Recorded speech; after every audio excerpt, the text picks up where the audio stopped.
Hello and welcome back to the Zero Strategy Podcast. I'm joined today by my co-hosts Grog Mode Hey. and Sir Humps. Hey. A lot to talk about this week. Some big updates from Twitch. Also, we missed a week, so got to get our DMCA talk in. Grog, how's your week been? What have you been up to? Week's been weird, to say the least, but to keep it simple, I just took the week off to kind of get myself in a better headspace. And although it's not been great, I did do something productive that I'm proud of. Two things, actually. One is I found a new tool that I want to talk about later on the show. It's like a brief thing, but I think it'll be helpful for anyone making TikToks. And then, so I found a new tool to expedite making like edits, video edits, which then leads into, I also found another tool to help address one of my greatest weaknesses. So I've been super consistent as a streamer. Being too sexy. First time I've been accused of that, but thank you. Won't be the last. I've my I've been streaming 5 days a week, full time for a year. I think when I looked back over it, I think I've missed, not including like the 5th stream day that I do like with Lauren, but out of the week in general, I think I've missed like maybe 5 days or so in like. Who's Lauren again? My wife. My wife. Sorry, I almost forgot where we were. It's kind of we won't let you forget. Don't worry. It's nice. But for the last year, I've been streaming 5 days a week, and basically I haven't really missed anything. But I've not really seen a lot of growth. Well, no, I mean I really haven't. I've actually seen dips down, and so I knew that one of my greatest weaknesses was the fact that I wasn't leveraging social media networks. That I was incredibly consistent with myself and my channel. I was consistent about using my Discord. I'm consistent about engaging my community. But in terms of outreach, I just wasn't doing well. So you weren't listening to the advice of the Zero Strategy Podcast and doing your best at diversifying your presence. Yes. I mean, like, all sarcasm aside, yes. But it kind of came down to, for me, my problem, my hang up is that, like, time management. So I could make all the time in the world to work on overlays for the stream and tweak the look of the stream. And basically, anytime it came to working on the channel, I would get really excited. And I would have a lot of motivation and energy. But when it came down to like, oh, I need to edit some videos for TikTok, I'd be like, that doesn't sound fun. And I just wouldn't do it. So with this little tool that I'll talk about later, and then also this new software that I started using recently, I got really excited about. It's called Loomly. There's a lot of others on the market, probably a more like notable enterprise level competitor would be Hootsuite, Suite, Hoot like an owl. Hootsuite is basically for media marketing teams and like social media managers to effectively like schedule content, and you can create posts and have them vetted through internal teams and stuff like that. Loomly is just a cheaper direct competitor to them, and but it's a robust platform, and it's just Loomly. And effectively what it's allowed me to do is schedule my content to be published. Like, so I've got 3 TikToks scheduled per week. It gives you recommendations on optimized times a day. It can give you recommendations on hashtags to use based on like trending analytics and also your past performance. So stuff like that's cool, and I actually like it's been useful. Before I had like I'm kind of having a fluke moment right now where one of my TikToks is like over 10,000 impressions, and I'm just like, what? And I don't know. Like, you guys, you could see this live, like you can over, bro. Yeah, it's just a clip from the channel. Like, I mean, it's been formatted to look better, but yeah, it's just. And what's wild to me, Humps, is that it's not even. It's a good clip, but it's not more mind blowing than say other stuff that I already had on TikTok. It's that Valk clip, right? The Valk snipe. Yeah, where I Yeah. hit a Valkyrie, but like Condi arguably had a better TikTok of the same thing with a more difficult situation where he like shoots a Bloodhound out of a Valk ultimate, knocks him to the ground with a bow, and shoots him twice on the flight 200 up. Like, views. yeah, it doesn't make sense. But I think that what does make sense, what does add up, is that it's giving me suggestions like maybe this is a little too early in the day to post. Maybe try this later or stuff like that. And so basically That's now genius. I've That's got, a like, really like I'm content really to glad push you out found for the that week. tool. I feel like a lot of people could be using that. Like cuz like when you cuz that's what the struggle is about the social media. Twitter's, TikToks, Instagram, whatever. The algorithm is just people don't understand the algorithm, and you probably shouldn't because it's, you know, smarter people developed it. But it's like it's hard to figure it out, and there's people that say, "Oh, I know the algorithm do this," but having a tool that, because we do know that time of day matters, we do know hashtags matter, we do know the a certain number for consistency matters. We know those things matter for the algorithm, and so having a tool like this to help you kind of focus in on like, okay, this is actually probably a good time to do this. Here's probably some recommended hashtags you should try out based on, you know, a bunch of other stuff. So that's actually really good tool, because you need especially nowadays, you need every advantage you can, every help you can get in terms of trying to get yourself out there, because guess what? There are literally millions of other people doing exactly the same thing.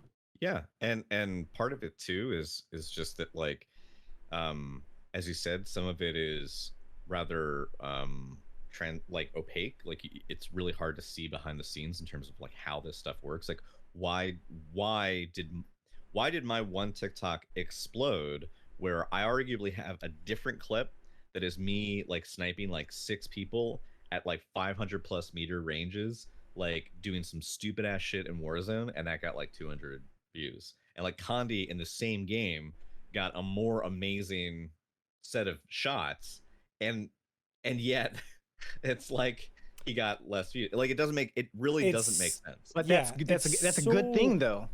It's bizarre. I mean, like my most viewed TikTok was at like 175,000 views, and it was like not edited. I know, weird flex, right?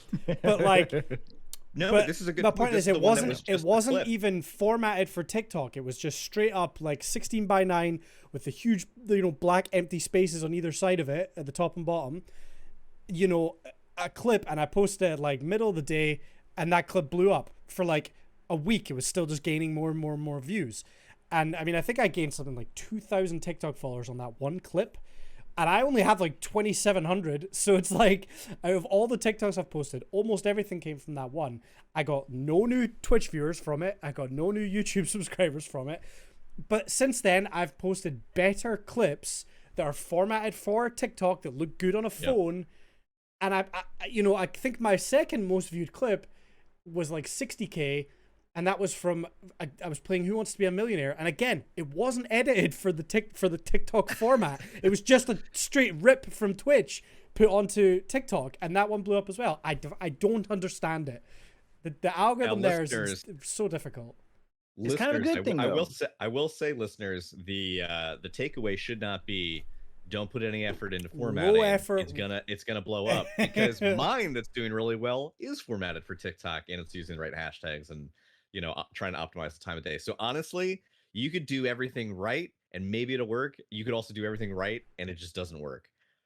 It's a crapshoot. But I will say, because I know we're hanging on like our intros, but the last thing I'll say is effectively I was not practicing what we've been preaching on the channel, and the thing is that even if you know what you're supposed to do in terms of like outreach and engagement and, you know,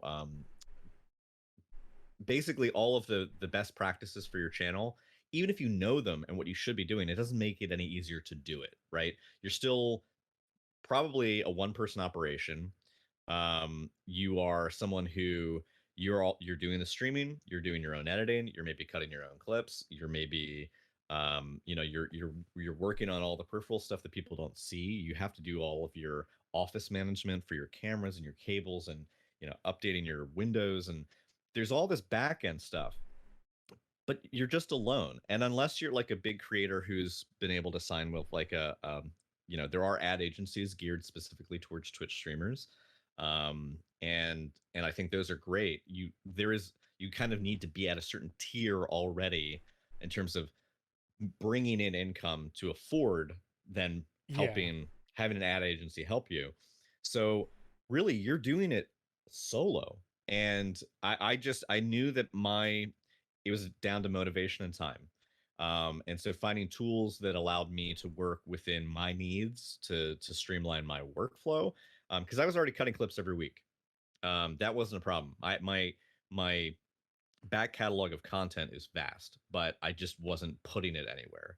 And so just finding a way to put it somewhere efficiently, because I'm not going to remember daily to go, sign in. So, but having like a calendar already laid out where it's like times a day are already picked out, like I literally just don't have to do anything. I have to spend one afternoon setting it all up. Yeah. That's my speed. It's like So the that's been good. it's like the next level on of what I said my sort of approach with TikTok was, which was like on like a Monday I would sit and I would edit 5, 6, 7 clips, and I would post them Yep. all. I would put them all onto TikTok in my drafts, and then it was Yep. basically the routine. Every day I got in from work, I would just go into my drafts and publish one.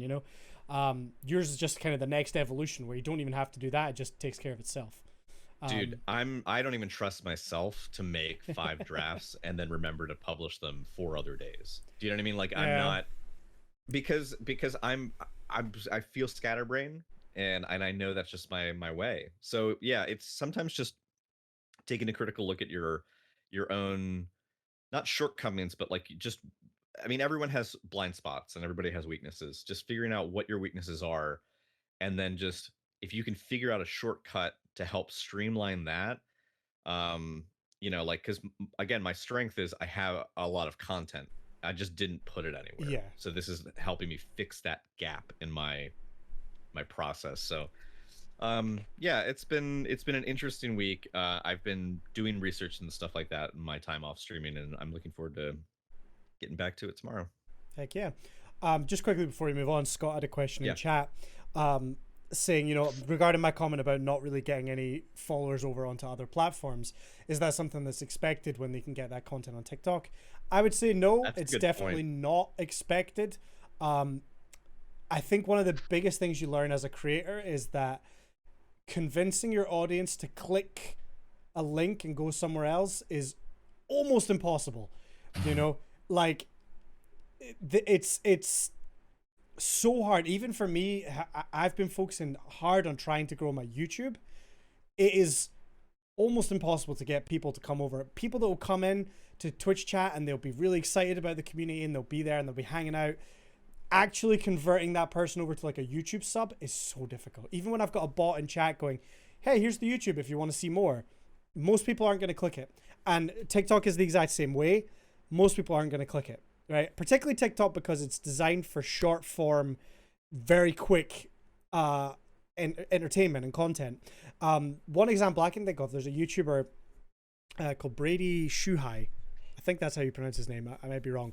His clips popped up on my TikTok For You page almost every day for about 6 months before I went and subbed to his YouTube channel, because I would see him every day and I'd think, these are really funny clips every single day on my For You page.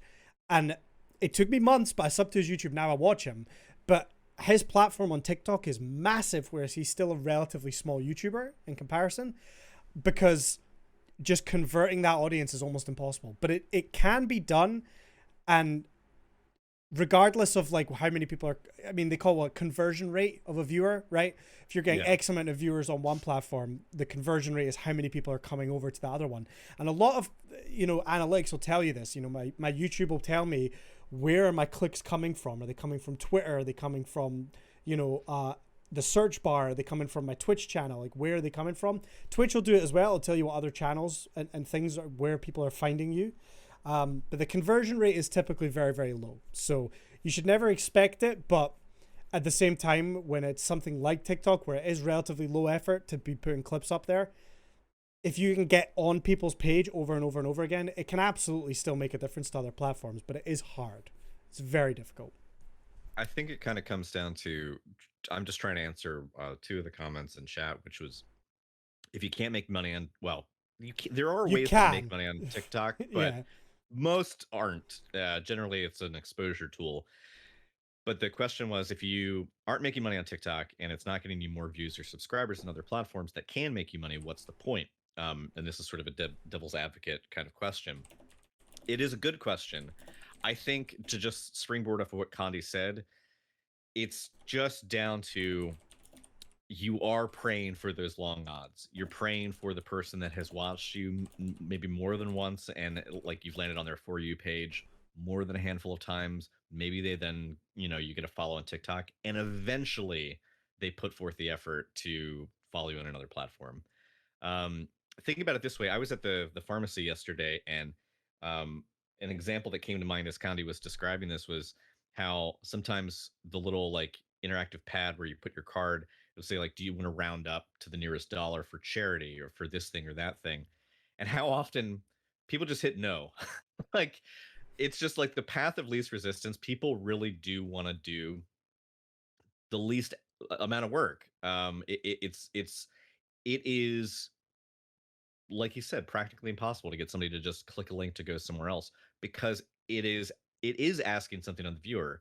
They have to go not only through an extra step, but they are actually going to use time. If I click a link and I follow it from a TikTok to someone's Twitch page, I know in my head, maybe I'm not thinking it in the foreground, but in the background, my brain's running and thinking, well, if I go over there, I'm gonna need to stay for at least a few minutes to kind of get a vibe of whether or not I'm into it. Even if I've seen TikToks, which are really, really short, it's still not like the perfect impression of a channel or a person. And I'm gonna go over there. Do I really want to spend the next 5 minutes doing that? And then if the answer is nah, I'm just going to scroll the next TikTok, then that window is lost. That moment of opportunity is lost. Yeah. It's not like it can't come back, because maybe, they just keep seeing enough of your material that they go, yeah, this person's pretty cool. I'm gonna check them out. And I think also it makes me think of kind of the analog for people in the customer service industry, like people who've worked customer service, be it a barista or a waiter or waitress or any form of like staffing that is like doing direct customer service support.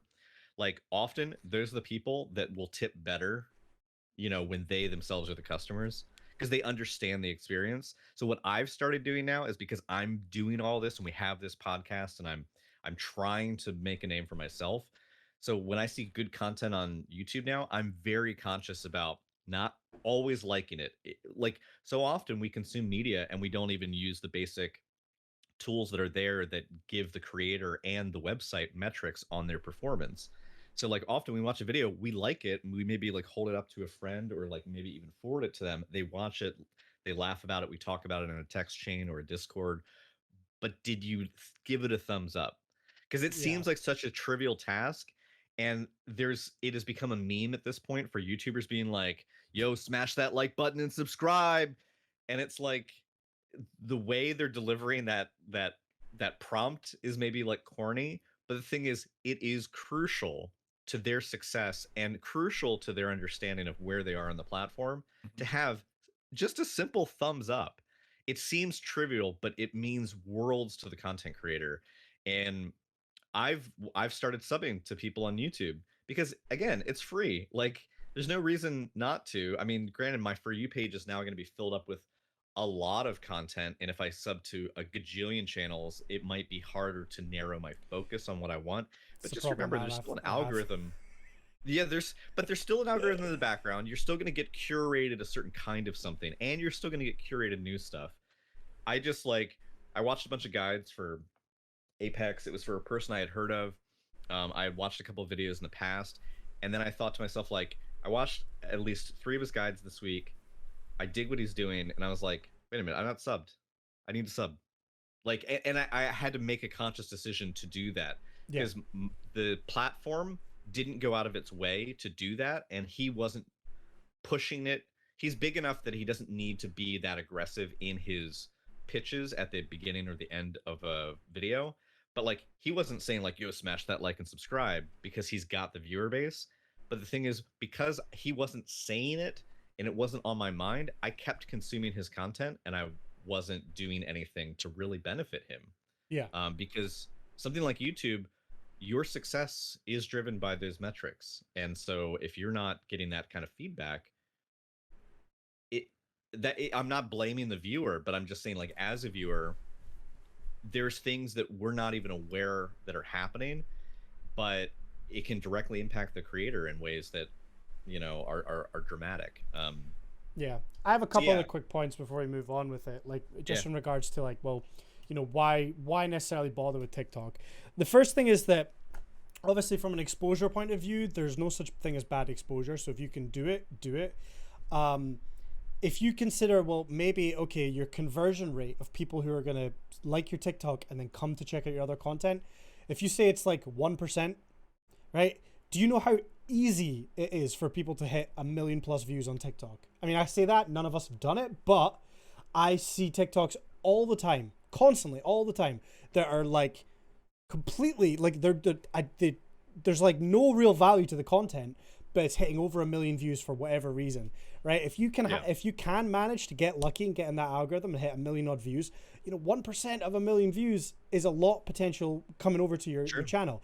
You can never underestimate the sheer size of TikTok. It is unbelievable how many people are on that app. So it's always worth doing for that. The other thing I would say is that it can also help you get noticed by other creators, which opens up opportunities for collabing. There is a Warzone streamer by the name of Jordy something. He got big on TikTok because he posted really funny clips. They were faked, but it would be like he's getting to a Warzone duo game with this kid on voice comms, and the kid would be like, oh, I don't have the battle pass because like my mom just lost her job and we can't afford it. And then Jordy would be like, well, tell you what, kid, if we win this match, I'll buy you the battle pass. And then it would cut to like Jordy driving the kid off of a cliff in a car and just throwing the game, right? Those sort of clips went really viral, and the dude ended up being featured on like TimTheTatman's stream. He then started playing with TimTheTatman and grew a pretty decent audience on Twitch because bigger creators noticed him and was like, this kid's funny, I want to work with him, right? So it's funny you mention that, because Tim specifically has said multiple times on his stream, and we've mentioned it here on this channel, that he, when asked like, how do you find new people, how do you find people you like, he has straight up said, I find people on TikTok. Yeah. Like he's like, I'm just laying in bed, or I'm like, you know, just, you know, chilling on my deck, and I'm scrolling through, I watch a clip, that person's funny, that person like has 6 skills, and like he's like, I'll follow them on TikTok. And then, you know, he wasn't saying that as like this is then how you will get to play with me, but he was saying that for him though, that's how he finds people. That his mean of interaction is he's streaming. If you're streaming, you don't have time to lurk in other people's streams while you're streaming. Like, you can have their, you know, page tabbed, but you can't interact meaningfully. So like someone like him, who's at the status he is, and with how frequently he streams, that guy's not gonna like sit in anyone else's stream and watch, but he does have time for 1 minute highlights. Yeah. You know, and like that, sometimes that can be your audience too. Exactly. And then just to answer Scott's question as well, regarding when I was saying there's a YouTuber I found through TikTok. So he was asking, why bother subscribing to the YouTube when you can get the best of content, quote unquote, best of on TikTok? And he's saying he must admit he gets put off when he sees a content creator selling the other sites when he can get the content already. I mean, for me, the reason that I went and subscribed to his YouTube was because I just personally enjoyed seeing his content on TikTok so much, and I know that a like on TikTok or a follow on TikTok doesn't really support him, whereas, you know, if I go over and subscribe to his YouTube and watch his YouTube videos, it's more likely to support him as a creator. And I enjoyed his content enough that I wanted to give back and be like, hey, I'm gonna go subscribe. And also, you know, for me, it's like, instead of just scrolling through my For You page and I'm seeing a 60-second clip, I can then just sit down and put on a full video and watch it and enjoy that without having to just wait for the algorithm to give me a clip from him. That was my reasoning, but I understand the point. The thing as well is that, remember that creators are trying to diversify as much as possible because it's the safest way to do it. You know, if Twitch just disappears tomorrow, then you'd need to have something else to fall back to. That's why I've been focusing so hard on YouTube, because if Twitch does disappear, at least I've got some base on YouTube to start from. But you know, that's kind of the key thing, is that really I can understand it can be frustrating when a creator's trying to say, go check out this platform, this platform, this platform. And it can be obnoxious, absolutely. But I guess me looking at it from a creator point of view, I see the benefit to it. And that's why I was like, okay, well, this particular creator I enjoy, I'm going to go subscribe over there and support him on, you know, his other content. Because that's, you know, what I would hope people would do if they enjoyed my content. But bottom line, if you can look at it as well with Tim, because like the way he said, I mean, so yeah, so you're not gonna maybe not make money on TikTok, most likely not. Your conversion rate is probably gonna be super low, but if you do blow up, like Connie was talking about, you know, 1% of a million views is quite a lot of new people clicking over. But then, you know, bringing up the whole Tim thing where he says he finds people, you know, he may not, like you said, it's not a guarantee thing, but like you can look at it as like, you may not get money, you may not get the conversion rate, but you might get the networking aspect of it. You know what I mean? Other people seeing your stuff, to where like, oh shit, that's funny. And then someone like shares it, like, hey, Tim, this dude did this, whatever, you know, something like that, to where like it gets you noticed. And then bigger people that already have established communities, established whatever, they kind of bring you into the fold and stuff. And that can help you, obviously would help you grow. So, I mean, you can look at it as kind of like a networking thing. Absolutely. I mean, like, Humps identified the one thing that we had left out, which is the fact that there is this intangible value beyond just like the metrics that you're going to pull in from that particular website. Because if you think about the opportunities that would happen if you get to play with someone who's notable, you know, I mean, I'm not going to like name names, but like Humps got to do some trials cards with some like important people within the Destiny community, and that's like fucking awesome. But he got recognized in their chat. Like, they're recognizing his play, his performance, they're recognizing his banter, and also it's not the first time that he's been able to play with at least one of those creators. So it's like that in of itself is a foot in the door to future opportunity. It doesn't mean that next weekend, you know, trials is going to feature him and whomever, but it doesn't mean that it couldn't, you know, like it's just, it's one little thing that eventually you hope snowballs into something. And I think the thing is, no one knows what the key to success is. Like, nobody fucking knows, be it the metrics for a website, be it like, you know, social media, be it the time of day you're supposed to post something. There are trends, there are best practices, but like, if people knew the key to success, we'd see a lot more successful people out there. Yeah. It's just, it's like, by the numbers, it's hard, and you're always going to fight an uphill battle. So you just kind of like, you got to hope that I would just say to any of the questions in chat, which are all good ones, and I know that we're just kind of designed to be thought-provoking, but like, to anyone in chat asking, if it's not necessarily going to bring in a view, why do it? Or if it's not going to like further you in your primary platform, why do it? I think, like Connie said, diversify, but also at the end of the day, you never know. I mean, honestly, you just don't know. You're just casting out a net and seeing what comes back, and a lot of the time it's nothing. Yeah. But you know, and it's like you're never going to win the lottery if you don't buy a lottery ticket. That's right. Got to play to win, baby. Got to play to win. That's my dad's logic. He's never won. He has Neither spent have a lot on lottery I tickets. pay for it on direct debit every month. I would, but yes, it is a good point. I mean, you'll never, unless you take your shot, you'll never know if you score the goal. Like, every shot not taken is a shot not took. Yeah. Wayne Gretzky, Michael Scott. Anyway, sorry, Humps. How's your week? Yeah. Sorry, we got on a tangent, but I was actually going to add something to anyway, I don't remember. That happens a lot. My week's been, I don't want to say boring. My wife, she took one of my children, my daughter, and she went to visit some family upstate. Well, upstate New York, different state. And she's been gone since last Thursday. Or this past Tuesday? I don't know. She's been gone. She's been gone a while. Time has she's no not meaning coming anymore. Back. I don't know if she's coming back. I think she's coming back sometime this week. I don't know, Thursday or something. Anyway, so it's just been me and the boy. So I haven't been streaming. I think I got away with a stream on Monday. And I haven't streamed since Monday. But I've been, playing with people, lurking in people's chats, playing some trials every now and then with some people. But yeah, it's just been me and the boy, which actually, it's like I was thinking to myself, like, I miss my wife being here, and I obviously miss my daughter being here and stuff. And it obviously makes it easier when you have another parent with a child. But he does such stupid shit all the time. It's hilarious.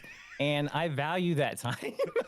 Like when it's just me and him just fucking off with like cars, or like we hunt flies together. Like he has his little fake pew pew gun, and like I have my little assault shotgun. Assault. Get it? Assault. And we go hunt flies together. It's been fun. Good. Good, I'm glad. Condi, what about you? How's your week been, brother? My week's been okay. It's been a bit of a kind of up and down in terms of like, what the fuck am I doing?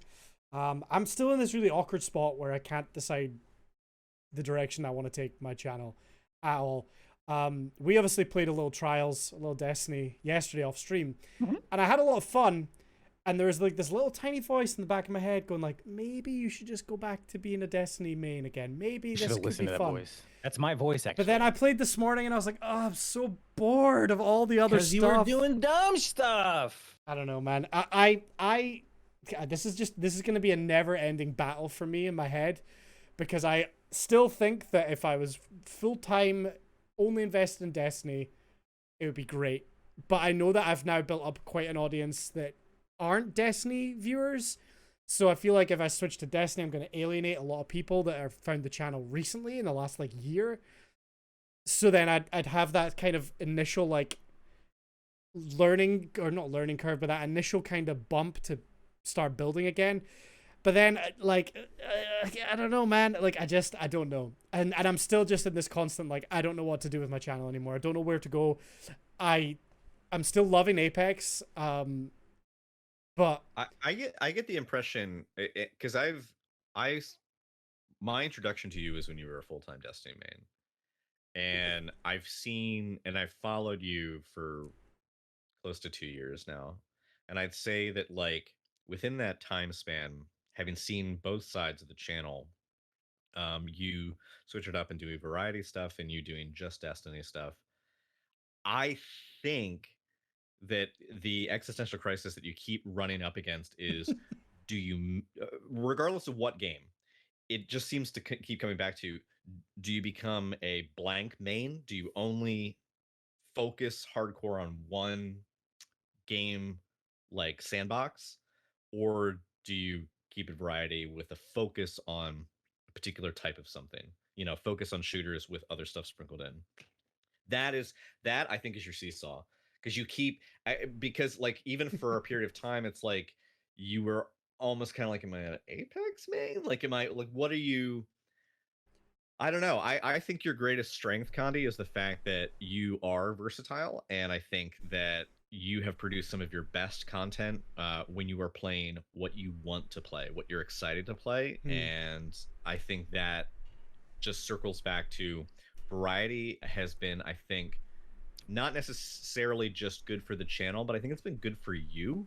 And I think that you've had a lot more fun sometimes doing these, what are supposed to have been one-off streams where you just play blank, but then like you had so much fun with it, you come back to it later. But there is a bit of dread there, because then it's like, well, when your attention does wander, and you get, because you are moving from game to game to game, that next game that you move to maybe isn't going to have that same spark, or you're going to play something you really like, and then when that spark is gone, then you're like, what do I do next? The thing for me, and I've said it before and I keep saying it, is that every so often I'll be playing, and I'll be sitting playing Apex, and I'll be like maybe 4 or 5 hours deep into a stream, and I just have this little voice in my head being like, this isn't, like, you're just sitting playing video games and you're doing nothing else. There's no extra level, there's no content. You're playing Apex the same as tens of thousands of other people on Twitch right now. And that little voice then starts to really get to me, because I'm like, I should be doing something else. The one of the most fun streams I've done recently, and I think my community would agree, is when I decided, okay, today people can choose channel points to ban a word, and if I say that word, I have to do a punishment. And I played Resident Evil and Apex during that stream, but the game was not the focal point of that stream. And that's, to me, I finished that stream and I was like, obviously, a mess. I had like lipstick on and like all sorts of weird stuff. But I finished that stream and I thought, yeah, like I actually feel like I did work today. I feel like I put thought into it and I've come out and I feel like I've achieved good content. You know, that was my thing. And the game was kind of secondary. And I always feel like, for me, again, I'm not a good player at games. Like, I'm not the person you watch because, oh, they're cracked at this game. Or I'm not the person you watch because, oh, they have a lot of knowledge about this game. I think I'm quite comfortably like, okay, I'm the dumb person that might give you a laugh if you're watching it. So, like, You've just got a great watching me personality. struggle in Apex, I don't know. For me, I don't want the game to be the major focal point. I want to be doing something else on top. But as you guys know, it's sometimes hard to come up with that sort of thing.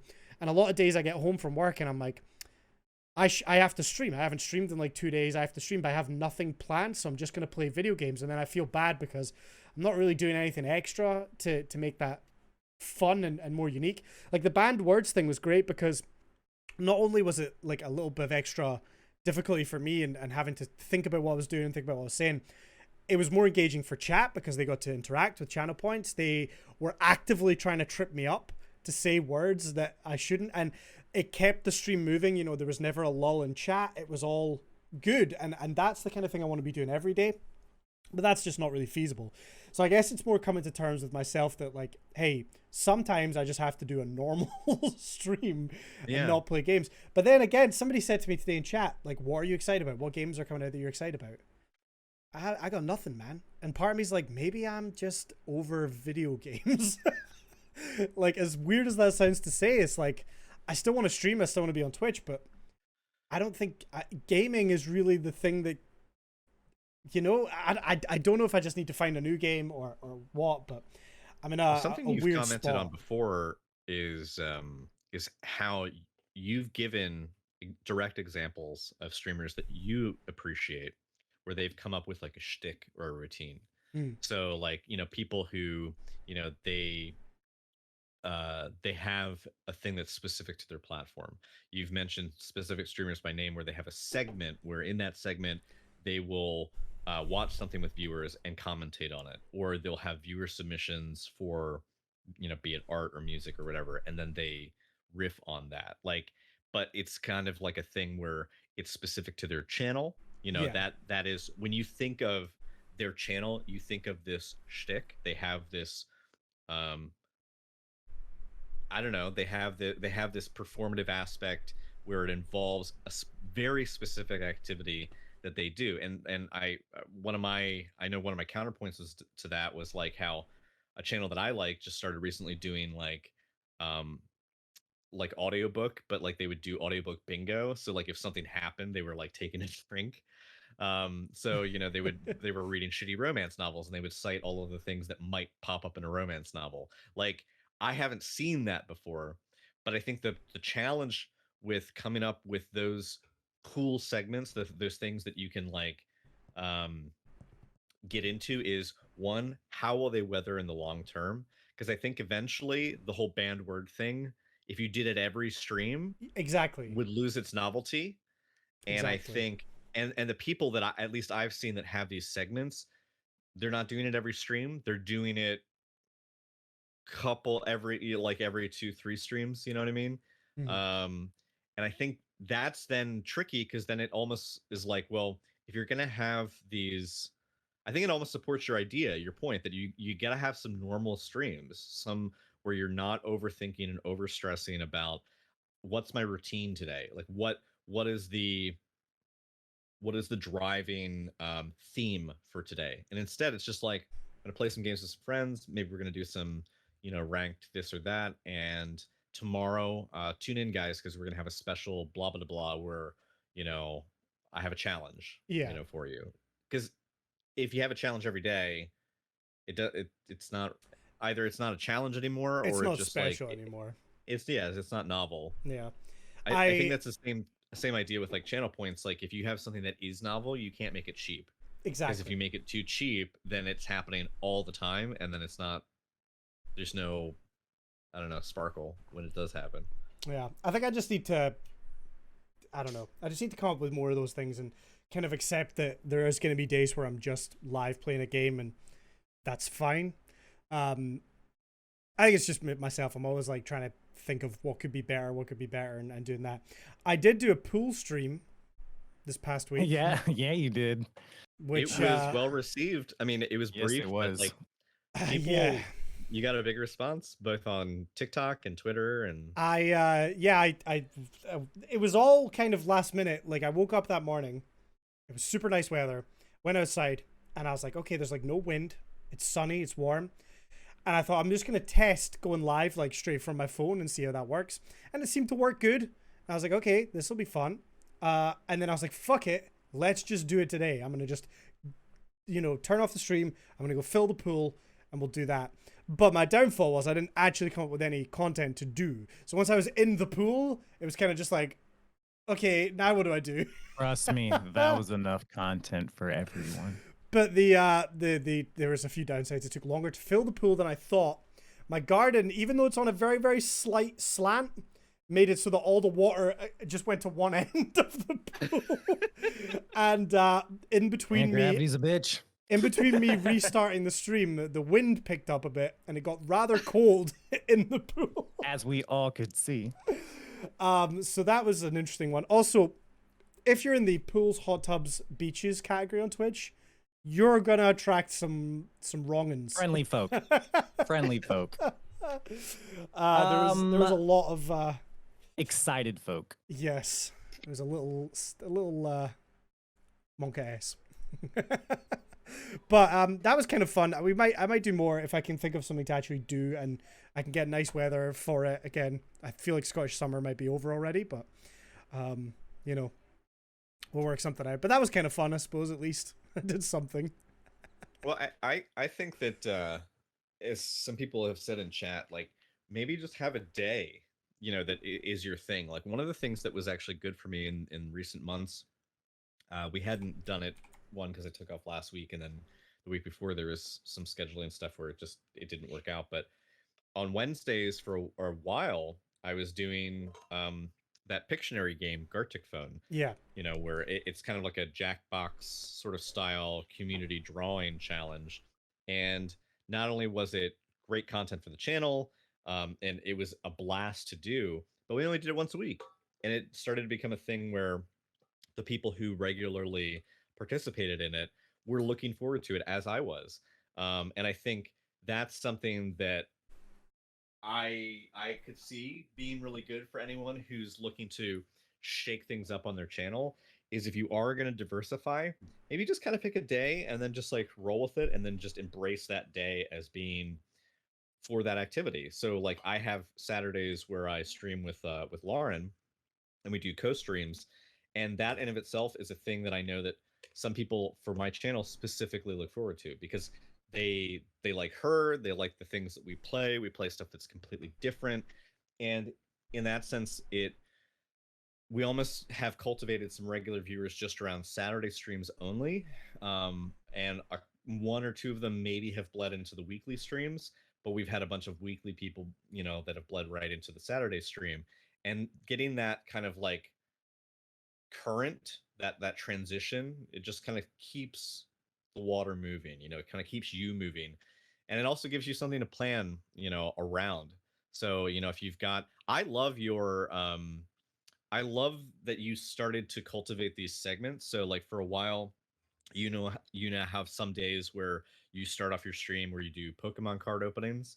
Not anymore. And you have well, but you know what I mean, like. And then you have other Bank ones account where said like no to that one, but yeah. you would start out and do GeoGuessr, like those, like having those things in at regular segments gives people a thing to look forward to. So I would know that if you're going live, I would have enough time to like go walk the dogs, and you'd still probably be doing GeoGuessr, and I could just like chill and watch a little bit of GeoGuessr before I got ready.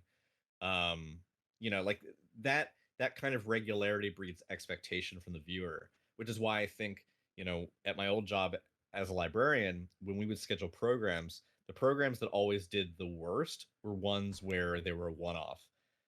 Even if you had 2 months to advertise, there's so many things competing for the attention of the viewer or the attendee you know, they've got their own life with their own family, their own friends, their own job, their own obligations.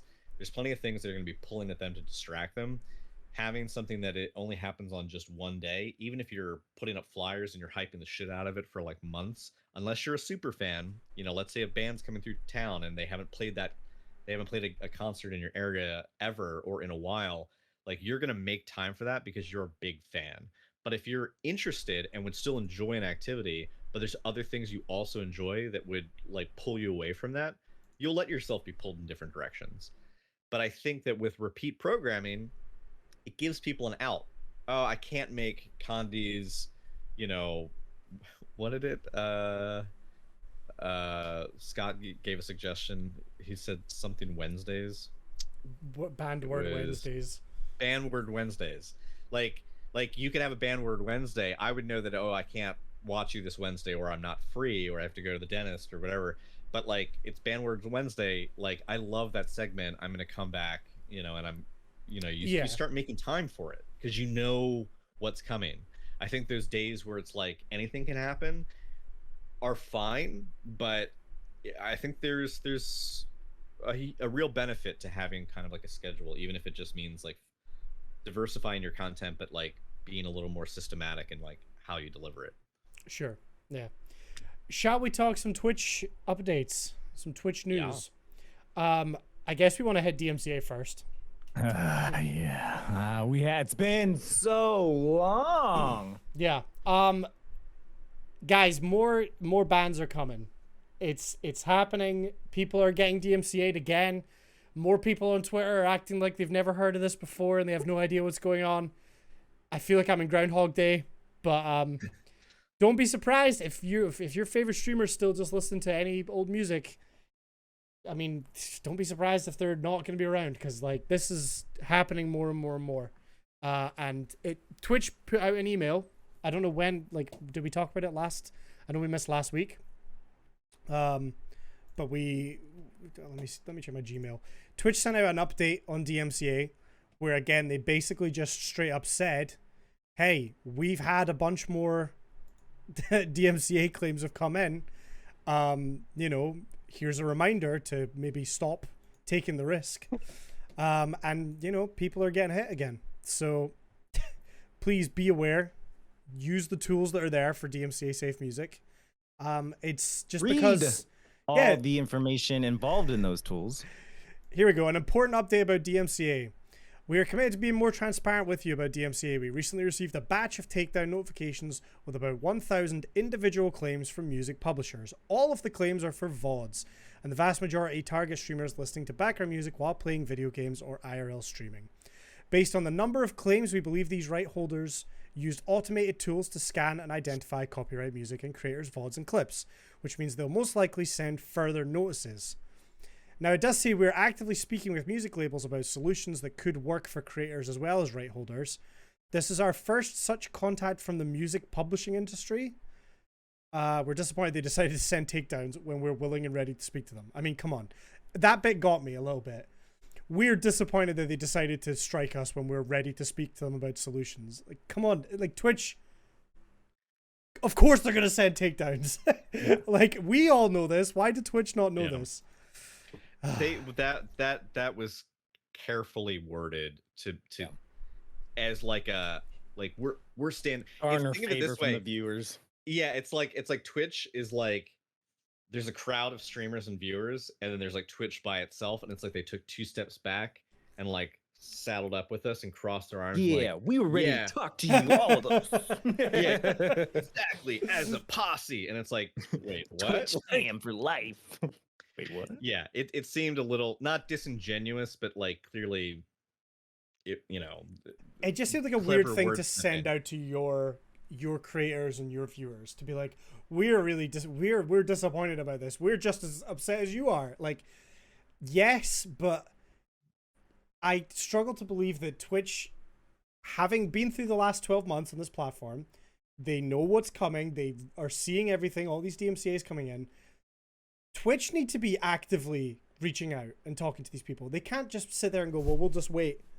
I'm sure they'll stop sending DMCAs and contact us eventually, you know? Like, I'm sorry. I just, that irked me a little bit when they put that in the email. It just kind of annoyed me. Like, in response to the question that Effigy put in chat, speaking of DMCA, how do Twitch DJs and cover artists get around it? It's all copyright music on stream, right?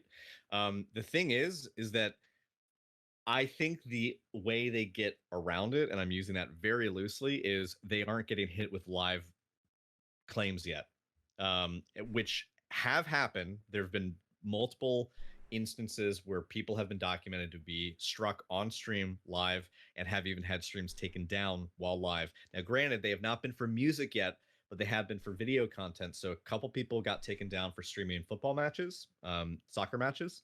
Or one guy that watched an episode of a TV show. Yeah. So that has happened, and those have been live. And so we know that live DMCAs are possible. However, I don't think, based on the people that like we here on the podcast follow through like the industry and like the channels that we're kind of keeping tabs on through stuff like Twitter, I've not seen any documentation that has happened for music live. And in regards to your question about how DJs and cover artists get around it, honestly, I think they just don't save their VODs. There is an option where you can toggle for your channel to not have VODs saved. So that basically you go live, you're live. When you end your stream, stream's over, stream's done, and nothing is saved. You can also disable clips. So if you have VODs turned off and you have clips turned off, and you're not afraid of getting live struck, then I think that right now is how they get around it. Because, and I think in instances where you have, there's one DJ, I apologize for not knowing her name. She was on the front page recently. She was doing a partner thing with Alienware, and I've seen the clip of the stream be reshared a couple times, actually on Twitter as well as somewhere else, but it was being used in promotion with Alienware. Basically, she was live streaming. She has her own channel. She was DJing music, and she had this new partnership that was being hyped. And obviously, it was sort of like a pseudo promotional thing for Dell and Alienware. And the thing is that like I'm pretty comfortable that because it got used for advertising purposes later on Twitter and recirculated, there's a strong chance that the music that she was using was probably already vetted and licensed for that type of use. But in regards to people who are just doing it on their own, and this is not part of some ad campaign, if the music they're using is something that you would just straight up hear on the radio or from a private, like record collection, I think those people just aren't saving their VODs. I think that's their workaround for right now. It's like you say, live takedowns are coming for music. They will absolutely come unless Twitch do something to strike a deal. Just don't risk it. Just don't risk it. There was I cannot remember the name, and I wouldn't want to drop a name either, but I saw someone on Twitter who was outraged because they received a DMCA because they watched a clip from a cartoon on their stream. And in their tweet, they were like, this is ridiculous. They uploaded it to their own YouTube channel. Why do I get a strike for watching it? Like, it's literally on their channel. And it's like, yeah, because they have the right. They own that show. They've got the rights to upload that to YouTube. You don't have the right to rebroadcast that just because, oh, well, it's on their YouTube channel, so it's fine to watch. That's not how it works. So, it's easy to get mad at Twitch. It's easy, there was another one that we were talking about privately earlier about a creator that made a whole video getting angry at Twitch because they got a strike for using a song that was in Twitch soundtrack. So if you don't know, Twitch soundtrack, we covered it before, was advertised as this music that was going to be safe to listen to, but it's only safe to listen to live. It's not safe to have in your VODs because of licensing. And if you read it into it at all, you understand that there's a way to set it up where it will not save to your VODs. And if it does save to your VODs, you've done something wrong, and you're then potentially going to get a strike. And this person got a strike, and they were all mad at Twitch because, oh, Twitch, this is supposed to be safe music, but they haven't read into it more than the first headline or whatever, right? Just do your research. Granted, I do think it's a bit crazy that somebody got a DMCA for soundtrack when I see people that are just actively listening to just popular music all the time that don't seem to get strikes yet. I think it's bizarre that a soundtrack clip got hit first, but yeah, you just can't take the risk. I mean, if you care about trying to keep your channel, I lost a whole that's Twitter the thing. Like, account. you do whatever you want, play whatever music you want. I mean, it's your shit. don't be too upset if it happens. You know, I'm not. It may happen. It may not happen. You know, it's just a gamble. And if you're okay with, you know, if it And happens, then you the important don't get thing this. is they say 3 strikes and you're out, right? But if you stream for 8 hours and you're listening to music for those full 8 hours, you could get 3 strikes in one stream and be gone. It could happen. It happened to my Twitter account. You could get 20 strikes in one stream. Yeah. And the thing is, it doesn't even need to happen in that stream. Some people are getting hit for DMCA strikes for copywritten music that was on VODs that are like years old. Yeah. Like if you have clips or VODs that you've archived, because remember, highlights don't expire. Highlights are still video on demand. Highlights can be for, even though you're technically not supposed to make a highlight for an entire stream, there isn't a limit yet on highlight length. You can do it. So in theory, because highlights don't expire, you could have anywhere from a 1 minute to like 5-hour highlight that will not expire, is available to the public, can be scrubbed by any of these bots at any time, and you can be struck regardless of when the infraction happened. So to answer like somebody's question in chat, could you get struck even if you're not a large channel? Large doesn't have anything to do with it. I just want to debunk the idea that the size of your channel has anything to do with whether or not you are more or less visible. The DMCA strikes are not happening because an executive from the RIAA or some, you know, peon on the lowest rung of their ladder is just sitting in a cubicle watching videos. It is done through algorithms and automated bots that are scrubbing publicly available content. So what it comes down to is DMCA, just as a brief reminder, is for the Digital Millennium Copyright Act. This is a U.S. law, but because Twitch is a U.S.-based company, it extends to all Twitch users. So if you don't live in the U.S., it doesn't matter. Your content is still subject to copyright law under U.S. guidelines. So what it comes down to is this: if you are violating copyright, and because Twitch allows you to basically create monetary gain, you can collect subs and bits and donos and all that stuff, because you can profit if you are using somebody else's content that you do not have explicit permission to use, then you can receive a DMCA strike. And the only reason why we don't get strikes from the video game industry is because the video game industry realizes how important it is for gamers to game and how it gets people to play more. Yeah. There is a value there for those companies. The music industry, they are not on that wavelength. They do don't not get it. see That's how that way. That's how it works. That's how it works now. If but you they want to just think don't get about it this way, right? You know how sometimes if you're, you know, done streaming, you upload or your VOD gets saved to Twitch, some portions of that VOD might be muted, right? Now, the reason that that has been muted is because Twitch has a bot which is scanning all the content, and if that bot goes, oh, here's a song that might be copyrighted, it mutes your VOD, right? Now, that's done to try and protect you from being hit by other companies, but Twitch's bot isn't perfect. It's not anywhere near like YouTube's one. YouTube's one is insane. You know, if you've ever tried to upload something to YouTube and it knows, it'll tell you the title of the song and everything. Like I've had experiences where I've tried to upload to YouTube. I mean, I tried to upload a game and there was like a tiny clip of audio in that game that was copyrighted, and YouTube told me straight away, you can't upload this. It's you know, it's going to get you struck. So Twitch has that bot, but it isn't perfect. The music industry also has these bots, and they're scanning. And if they pick up a song in a VOD of yours, they don't care. They will hit you with a copyright strike. And with Twitch they are obligated to follow this DMCA. If you get 3 strikes, you're gone. They will just delete your channel. I had my Twitter deleted or banned because of this. I used to post a little video every time I went live, and it featured music from iCarly, right? And it was like a parody little video that I had made, which was really funny for going live. I used to post that every time I went live for like 2 years.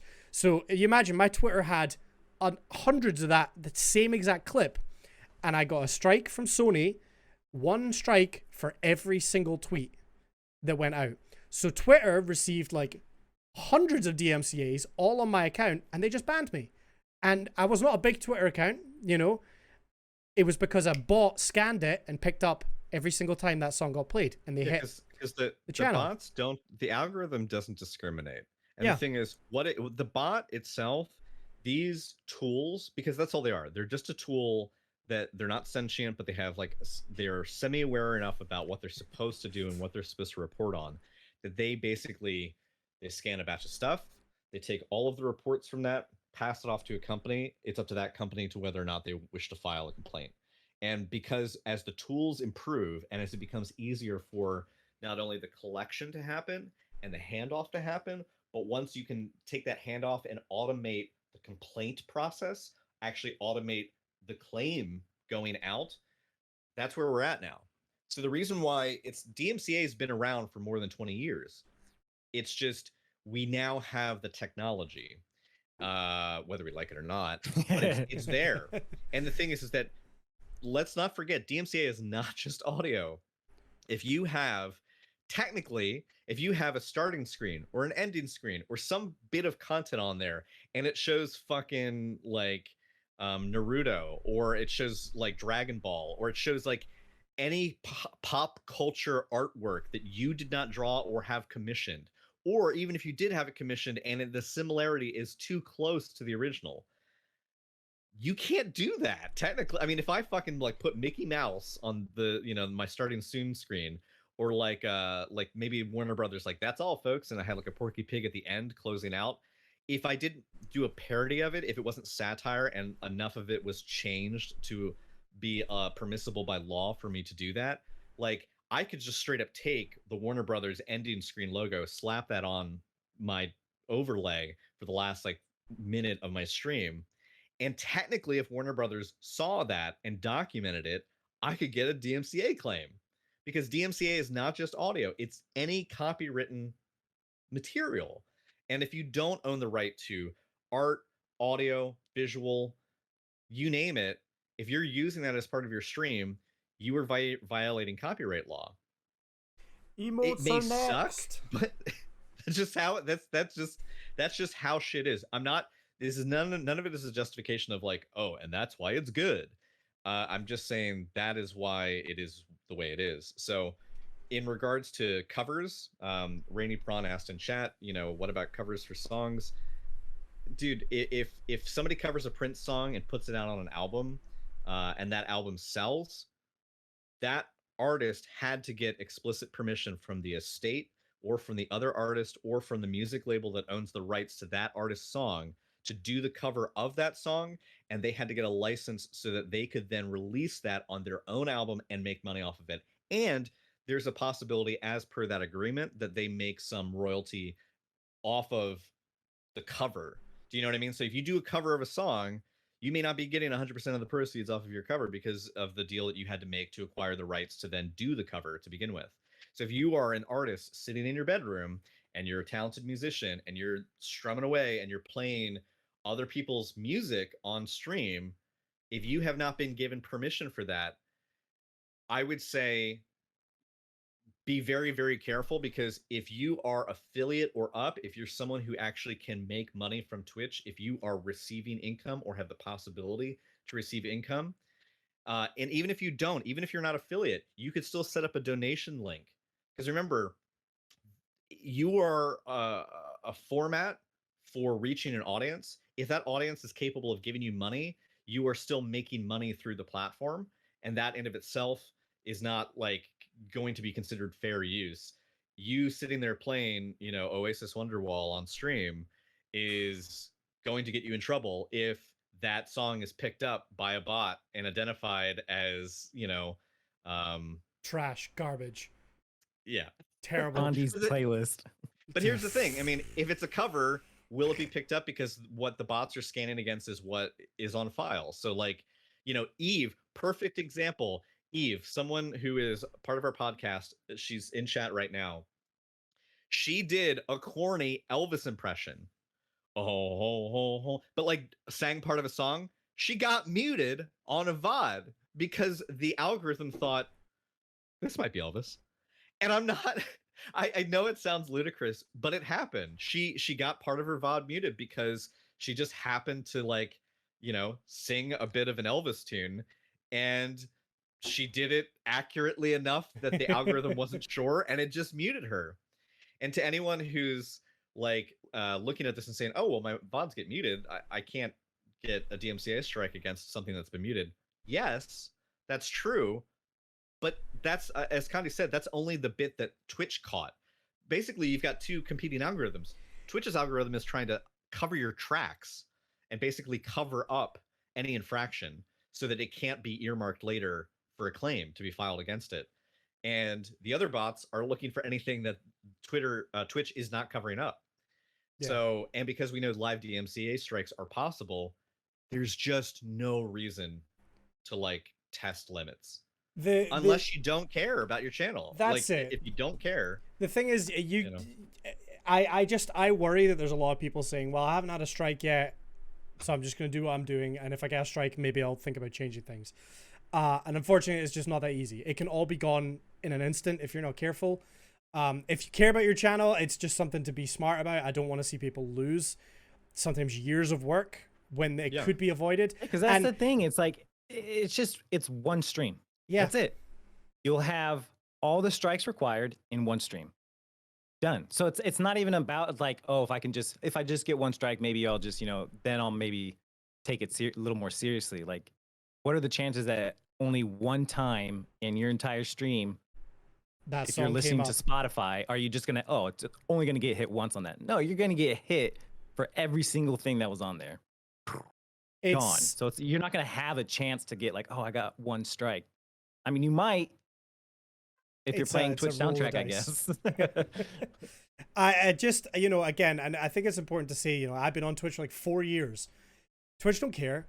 If I get my 3 strikes, they don't care that my channel's gone. They're not going to step in and save me. Even the big creators, Twitch are legally obliged to follow DMCA. If Nick Merckx got hit with 3 DMCAs, Twitch have to ban him. They have to. Otherwise, they're in breach of DMCA and they could be sued and Twitch could disappear. That's the thing. That's in Twitch's mind. It's either cut Tim, the Tat Man, or Twitch is gone. Like, those are the 2 options when they get a DMCA strike on, like, say Tim had it. You know what I mean? Like, that's Twitch's only option. I either ban this guy who makes us a lot of money, or Twitch is gone completely.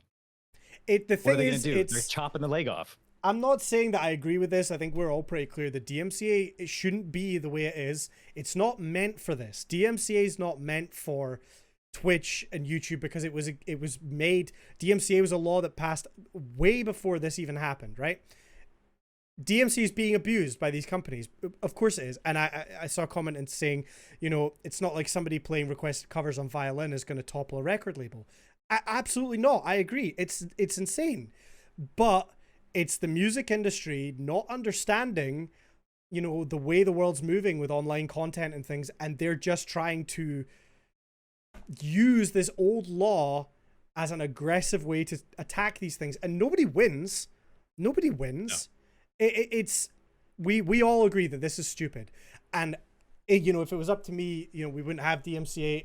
Granted, it needs to be there in some form, because the last thing you want is for somebody to be, like Grog saying, me just recording an album that's just other people's songs and then releasing it and make money. That's not fair. DMCA exists to protect people that come up with these, materials. And that's, in theory, great. But it needs to be updated for the modern age. And unfortunately, we're just kind of fucking stuck. And we have to just go along with it. And you know what? Every few months, a ton of people get banned and everyone gets all upset about DMCA and everyone gets mad at Twitch. It is not Twitch's fault, but everyone gets mad at Twitch. And then guess what? A couple of months go by and everybody forgets all about it. And everyone just goes back to normal. And then more people get banned.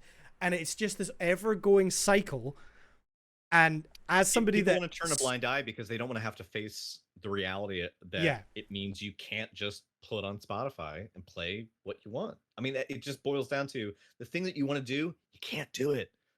And like, is it stupid? Yes, we all agree it is dumb as fuck. We are not saying that we agree with this. Trust me, we do not agree. We fucking hate my life. We hate it. Fucking hate it. It's garbage. But there are options. There are options. Real quick, you got Pretzel. Condi uses Pretzel. I use Pretzel. You can pay for it. There's a free version. It has once you have it, you set up an account. You can play their stuff. You can, and you're safe. Spotify, they have DMC. You can just search up DMC free. A lot of it's lo-fi EDM type stuff. Harris Heller, everyone knows Harris Heller. He has and a vet your playlist. sources though, because there are Yeah, plenty of people who will maybe say stream safe or DMCA Yeah. free. And the thing is, if it's just composed by some person you've never heard of, you cannot trust that. Right. The music because industry's if there is tricky. a A lot Right, of people So, own but- rights all over the place. Yeah. So here's the other thing too, is that sometimes people will say, "Yeah, my stuff is not. You can use my stuff wherever. I'm the artist." The thing is, some of those artists, with the best of intentions, say that, but if the rights are held by the music label are the people who are going to come after you, not the artist. So you can have, someone notable, and that person says, "Hey, use my stuff. I'm totally cool with it. You can use it on stream. You can use it in your YouTubes." But like, if the label isn't cool with it, if the rights holder is not cool with that, then, or let's say they collabed with someone, they had a guest artist, a singer, a musician on that track. If that other artist has any rights to that song, even if one person composed 60% of the music, if the other person did 40%, but like they still have some sort of legal claim to the song, if person A says, "Hey, yeah, you can totally use my stuff," and person B is like, "I'm not fucking cool with that," person B can come after you.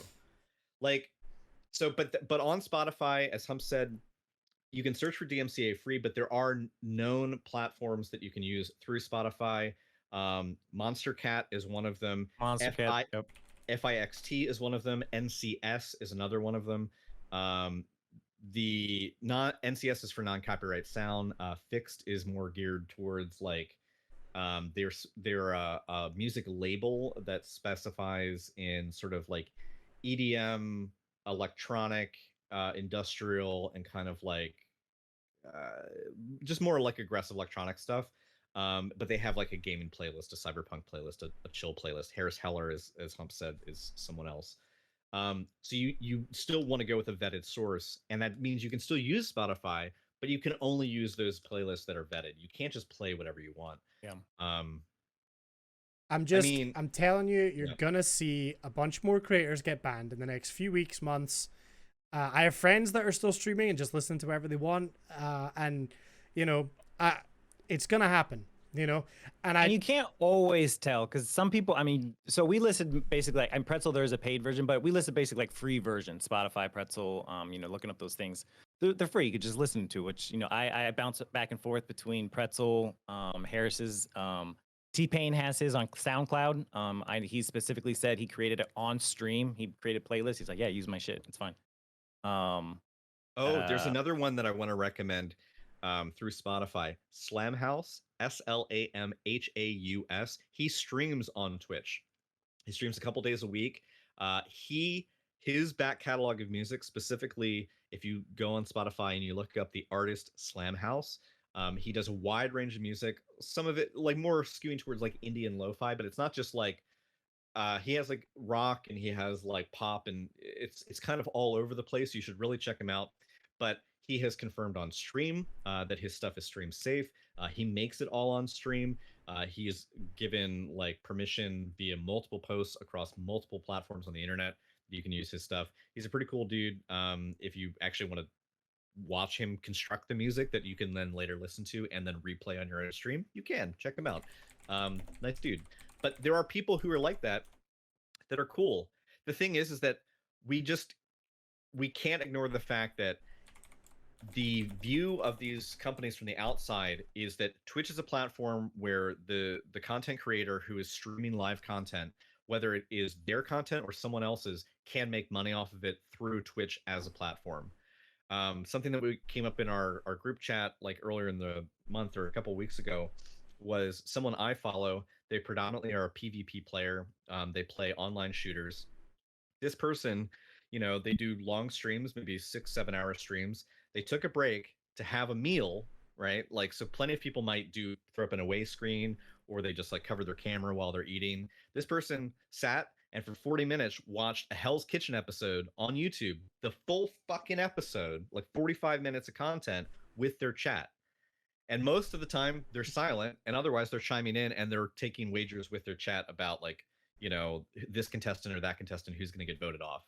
And like some people were like, in that time, in that 45 minutes, people are doing their resubs, people are periodically dropping bits. So this person is streaming content from network television that they definitely do not own, but in that process, without trying to, because they weren't trying to capitalize on saying, hey, in their stream title, they weren't advertising, I'm watching Hell's Kitchen, come join in, watch it for free. But that's what they were doing. And that person was making money while they were sitting there watching TV. And it's not a question of whether or not that's good content. It's a question of ethics in the eyes of the law. And in the eyes of the law, you can't do that. Do I care if somebody fucking watches Hell's Kitchen while they sit there and have their meal as a break from stream? I don't give a fuck. Like, it's fine. But like, the companies care, and that's what matters. Yeah. Especially when it's people you, and I think Grog, he gets frustrated because like he likes this streamer, and we see these streamers that we care about, or we, you know, content creators that we see. Partnered. This person has like 3,000 monthly subs, or actually more than that. They might even have double that. This person to see them risk their entire, I mean, most likely, I mean, not livelihood, a good chunk of it probably, you know. This person is their livelihood. They have multiple sponsorships and contracts with like drinks companies and like tech manufacturers, like in terms of like Logitech and I think Blue Microphone. Like this, I mean, these are people with stuff to lose. Like this person is part of a sponsored like small esports team. Like they could lose all of that. Why? Like, I don't understand why. Why would you risk it? Yeah. I know we have another topic. Just really quick, I wanted to answer the question about TikTok in the chat there. TikTok is the same as Twitch and YouTube in terms of it's still vulnerable to DMCA, right? You can still definitely get takedowns for TikToks. Takedowns for TikToks. It's fun to say. Takedowns for TikToks. However, TikTok's kind of an interesting one because of its huge popularity. I have definitely seen, sometimes if you go back and look at like old TikToks that maybe you've favorited or whatever, you'll find that they've been muted, right? So if they've been muted, chances are there's a reason that TikTok's either received a claim or something's gone on there that TikTok's went, that needs to be muted so you can't hear the audio anymore. Sometimes that happens, not very often. The thing with TikTok is because it is so massive, the record labels and that industry are kind of doing the complete opposite, which is that they'll take a popular influencer on TikTok and they will actually pay them and say, hey, could you create a viral dance or something using our song? Because they know that TikTok actually has the power to hugely make or break a new song coming out. There's a song recently that I noticed is all over TikTok called Good For You. Actually quite catchy. I went and listened to it on Spotify because it kept popping up on my TikTok all the time. It's a good song. That song is blowing up in terms of Spotify and all these other things. The only reason is because it got popular on TikTok, because there was a trend and it blew up. So record labels are recognizing that. And record labels are saying, well, TikTok's a very powerful tool for us to promote a new song, a new album, a new artist, whatever. They don't feel the same way about Twitch. And I think the reason is because TikTok is a lot to do with the audio. It is a lot to do with the song that's playing, you know, more so than Twitch. Twitch, it's very much background music, right? That, I think, is the main reason. And also just because they've seen artists whose song got big on TikTok. I mean, I listened to a podcast with a dude that got interviewed. And, you know, for a long time, he was making music by himself. And he had one song that suddenly just blew up on TikTok. And he had millions of streams on Spotify. He was then going out on tour and doing all these things. And he actively said, the only reason I'm in this position is because that song, a popular TikToker used it for a clip and it blew up. And now that's made that person's whole career. So honestly, I don't feel bad about using copyrighted music in TikToks. Maybe that's kind of hypocritical for me to say because I'm so careful in all my other content. But if there's a trending sound on TikTok and I'm going to make a funny video or whatever, I'm just going to do it.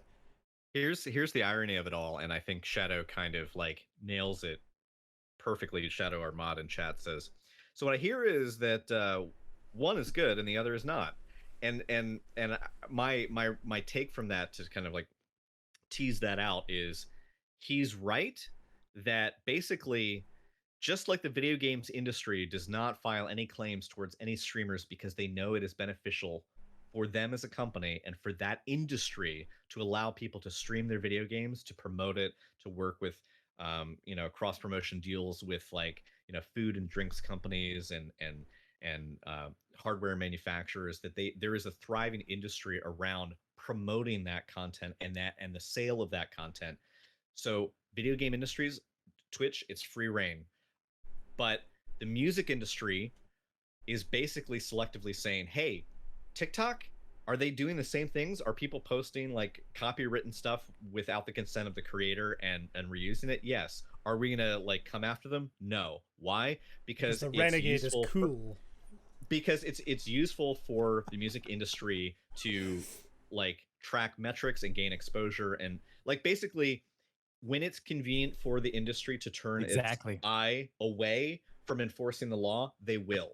If they think 100%. that if there is a pathway for them to make money. But if I take a popular song and I put it as the backing track for my TikTok, am I breaking copyright law? According to US law, yes.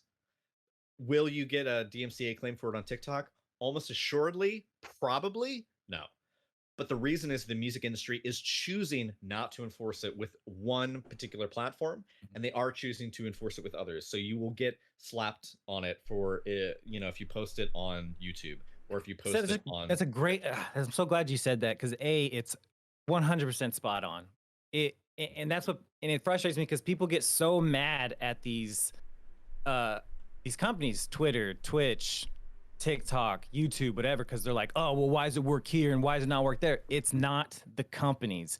They have no control over these claims. It is 100% on who owns the rights. It is the music industry. It's 100%. It's like it's just like if someone crashes into your car or something hits you, it's up to you whether or not you want to file charges. I mean, that's how it is. You can say, nah, I'll let it go. They broke the law. They ran the speed light, whatever, they did something, but it's up to you to continue down that path. And the music industry decides when and if it benefits it. And that's that when and where they want to allow it. And it's only going to be because they make money. So TikTok, they make money and it works out for them fantastically on TikTok. So they're like, okay, we'll let it slide here. Twitch and YouTube, now fuck you guys. Because it doesn't benefit them. I think they actually do just have kind of a chip on their shoulder about Twitch as well, though. I think that the music industry's only recently kind of went, oh, hang on a minute, this has been going on for years. Yeah, maybe. And, I think we can arguably say that and I think probably hasn't benefited when they say it's been going on for years is basically code for we could have been making money on this for years. Yeah. Yeah. That's the subtext. I think they're just we've lost millions of dollars. Yeah. I think the music industry have got their sights set on Twitch, and they're not, whether or not at this point they're making any benefit from it, because there's the argument for exposure. If a big streamer is playing a song, does it give exposure? Not in the same way as TikTok, clearly, because it's very rare that it's going to go viral, whereas on TikTok a song can go viral. Doesn't ever happen on Twitch, really. But whether or not that's the case, I think the music industry is just kind of like, nah, we're going after Twitch, and that's kind of, nothing else really matters. I reckon they're really just tunnel visioned on shutting that down, really. And again, I just think it's worth saying, let's be safe, cover yourself, because it happened to me. Like I say, I lost my Twitter after years and years and years on that Twitter account. It just got banned like that in a day. And I had to start over. Now, doesn't necessarily affect me as much. If I lost my Twitch channel after like 4 or 5 years of working on it, that's devastating, right? My Twitter account wasn't as bad. It still sucked, but it wasn't as bad. Like, I had people messaging me on other platforms saying like, why did you block me on Twitter? And I'm like, I didn't. My Twitter got banned. It's like, I just don't want to see anybody lose their channel over this, because that would suck. It really would. And whether or not, I mean, we've obviously spent a lot of time looking into this and researching it and following it all. I know a lot of people aren't doing that the same way. I think if you're a big creator, if you're partnered and this is a big source of income for you, I think it's your responsibility to be paying attention to this. But if you're maybe smaller, you're still getting started, all the more reason that you need to look into these things. Maybe that's an excuse of why you wouldn't be as aware of what's going on, but even more so that like Twitch do not care and they will just ban you. And you know what's sometimes sad is that even people who are firmly established within the industry haven't done their research either. Nick Merckx is a shining example of someone who assuredly told all of his chat and told like other major streaming friends of his that like no it's cool, like don't worry about it, you know, this isn't a big thing, it's not going to happen to us, you know, we're too big. Sure enough, he sends out like a video, you know, well I think it was just a reel, but basically like he deleted a bunch of his VODs. He was wrong. He said like, oh, I got a guy at Twitch, I talked to a guy at Twitch, like don't worry about it, don't, you didn't, Tim, you didn't have to delete all your stuff, like don't worry about it. Guess who was fucking wrong? Nick Merckx. And that's not me dissing on him. He was just, he had the wrong take. He thought they were too big to be affected. It's not. Literally, the biggest content creators on the platform could disappear tomorrow if they got taken to task. I will say, Joris's comments in chat have been really good. Their one thing is TikToks aren't monetized. That's true. Basically, though, you can make money from TikTok, but the money that you're making is happening from deals that are outside of and are ancillary to the platform itself. So in most cases, there is actually a creator fund you can get into, like a sort of partnership program with TikTok. But that's like very slim. I mean, like I don't know what the criteria is, but like, and I've seen people say like, oh hey, I had this TikTok that got 10 million views and I made $15 or something from it. Like it's very small, but I mean, by and large, the majority of the individuals on the platform, overwhelmingly, there is no money changing hands. They're just posting like material to TikTok. And I think that because that is so very different from Twitch, even like it is so easy to reach affiliate and so many people are at affiliate that there is so many more people who stand to make income from Twitch as a platform or YouTube as a platform, that they just take it more seriously, and they are just selectively hypocritical about, you know, which platform they target. Because I mean, are people violating on TikTok just as much? Sure. One, to change topics off of DMCA, I do want to talk about TikTok briefly because we could talk about DMCA all day. Do we want to quickly go through emotes as well, or save that for another week? I mean, we can go through it real quick. I just want to say there's a tool that helped me. I was talking about at the top of the show how I've like tried to improve my workflow and getting stuff onto TikTok more readily. And one of the ways to do that was to utilize this big back catalog of clips that I have for my channel, but make them visually appealing for the TikTok format, which is not landscape, it's portrait. So you've got this like emphasis on the vertical of the video, right? There's a website called I think it's called Stepladder.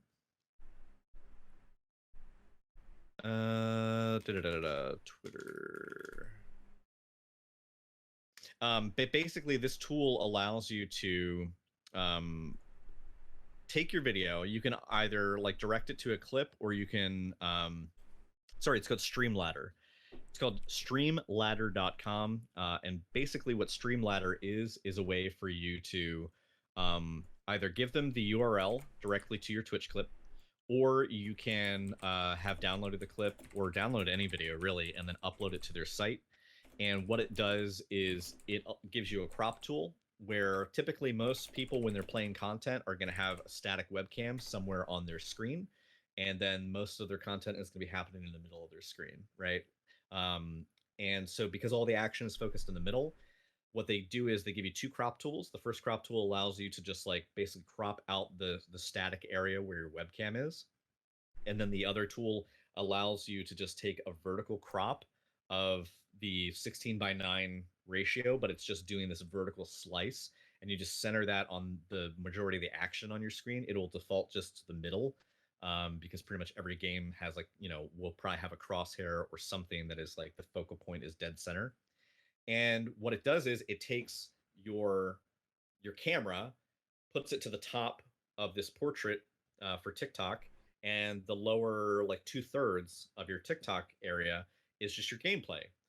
It can do other things too. You can keep basically a landscape format, and to fill out the portrait mode, it'll just put like a blurred like like a like an oversized blurred version at the top and the bottom. So instead of having these big black bars, you basically have your video and landscape, and then you have like the content in the background kind of blurred out, so that when you're looking at it on your phone, the whole screen is filled up with like movement color. But it's called streamladder.com. It's pretty cool. They have a premium version. I think it's like $5 a month. Basically, it allows you to do like extra formatting options. Otherwise, you can just do a couple formatting options for free. It's pretty neat. I've used it to some success so far. I'm going to continue to use it, but I just wanted to mention that really quick as like a tool for anyone who's looking to take specifically contents from stream and then edit them easier, or at least slice them up easier to be used in a format that's friendly. This app, is it on mobile or is it on PC? This app. I've used it on PC only. I don't know that they have like an app store version. You could go to their website and check. As far as I know right now, it's just a web-based interface. So if you could do it through your phone if you wish, because basically what it would have you do is you could point them to a URL. So if you go to your Twitch profile, you find the URL of a clip that you like, you could just copy and paste that onto their website. It'll allow you to set your boundaries for where you want to crop it, and then it'll just literally reprocess the video, right, and export it, and then just it gives you a file to download, and then what you do with that file is whatever you do. So you could also be using this for Twitter too. It doesn't have to be for TikTok. Twitter now supports vertical formats for posting, both for web and for mobile. So if you are someone who wants to have sort of that portrait mode, and you want it to be a video that you could use for other platforms, you could use it for Twitter too. Currently, Instagram does not support vertical. It only supports 16:9 or square. Yeah. So this would not be good for that. But yeah, it's a neat little tool. Is it a free tool? Yeah. So again, it's free. There's yeah, there are a couple free formats like templates that you can use. There are more involved templates that you can use for how the final video gets exported. That's for premium. I think it's like £4.99 a month or something like that. This is just like a small operation. I think it's a passion project that someone put out, but it's really nice. Yeah, I mean, I was just thinking, like, obviously I use Premiere to do exactly what you're saying, which is the edit, reformatting the clips and stuff. But obviously Premiere's a paid service, so if you're not willing to do that, then this might be a great alternative to use without having to download a video editing software and sit and or even teach yourself. I mean, like, it's just streamladder.com. It's neat. Yeah. Yeah, the only other thing I wanted to really talk about was this big change that's coming to emotes, which I will quickly run through the kind of the big points. So the whole point of this is it's celebrating 10 years of Twitch. Twitch's 10th anniversary is today, I believe. So they said here, we wanted to celebrate with something special for the community. What better gift than emotes, right? So basically, there's going to be some updates coming. The first thing is animated emotes. And if you have better Twitch TV or a similar extension, you maybe already see animated emotes, GIF formats that get used in chats. It's quite common in a lot of channels, but Twitch themselves haven't had animated emotes until now. I don't know why I never really saw this coming, because it kind of makes sense. It would be the next logical thing. But the way it's going to work out, animated emotes, which we expect to make available to partners in a few weeks and affiliates by the end of 2021. Creators can add up to 5 new animated emotes as a benefit for tier 1 subscribers. So the key thing I think there is they're saying you can add 5 new emotes. So in theory, me as an affiliate, I have 5 tier 1 emotes right now. I can then add another 5 animated ones. So in theory, I could have 5 regular sub emotes and 5 animated emotes as well, bringing it up to 10. And you're going to be able to manage and upload animated emotes from the emotes page, which they're also adding this library, which is important, which we'll get to a little bit further on. Are you sure they're additional? I'm not 100% sure, but from what I I'm actually- reading there, it sounds like they are. I don't think that they are. From what I've read through what Zach Busey posted on Twitter, and basically the short of it is, it seems as though that you have 5 animated emote slots that you are able to fill, but those emotes can be animated or static. So it's not Right. 5 in addition to the 5 that you get. So if, for example, affiliates can unlock up to 5 emotes plus 2 more, one for tier 2, one for tier 3, and that's the current situation. My understanding is you, of those 7 emotes, 5 of them can be or actually all 5 of them can be tier 1, but you can have them be animated or static, but Right. not both. Okay. The way I because they've read also it was. said that you can. Sorry, yeah. go on. Oh, so they've also said that you can then animate static emotes. If Yes. you don't already have them animated, that will be a tool where you can make them. What was it? You can make them shake, rave, so they change colors, roll, spin, slide in, or slide out. Yeah, so you don't have yeah. to make the animation yourself. If you've just got an emote that you like, Twitch is going to have this sort of library of like, okay, here's my emote. I want to add a shake to it, and it will just shake around. It's a lot like modify emotes now. Yes. How you can modify an existing emote for 24 hours. It gives you a custom emote where it has like sunglasses on it, or seasonally it'll maybe have like a Santa hat, things like that. Yeah, exactly. So that's kind of interesting. I think, again, we'll have to see because affiliates are not going to get it till the end of the year, but partners apparently sometime soon will get that. The other new thing is follower emotes, which I'm pretty confident saying these ones are definitely additional to the current emotes that you would have in your channel. Yes. You get one. Well, it says we're experimenting with follower emotes and we're making these available in beta to select partners and affiliates. The new tier of channel emotes lets creators grow their communities by offering viewers a fun, free benefit to hitting the follow button. So you don't have to subscribe for these ones. Follower emotes can only be used in the channel in which they are unlocked. And it says they'll be collecting data during the beta test to improve it. They hope to begin rolling it out widely later this year. And it says creators with beta access can select up to 5 emotes to populate the new free tier. So then in that sense, you're going to have your normal sub emotes, but then up to 5 free emotes for anybody to just follow, but they can only use them in your channel. So if I follow Humps and I get an emote for following, I can't then use that emote in Grog's chat. Yes. It won't work. Correct. Right. So those are definitely additional, which is good. It's emote artists all over Twitter are going to be getting a lot of business, which is good. They're also adding this library, which is going to help us to manage emotes. So I don't know when they said this was going to be, but it's basically going to be an emote tab in your dashboard that's going to be able to help you manage your emotes.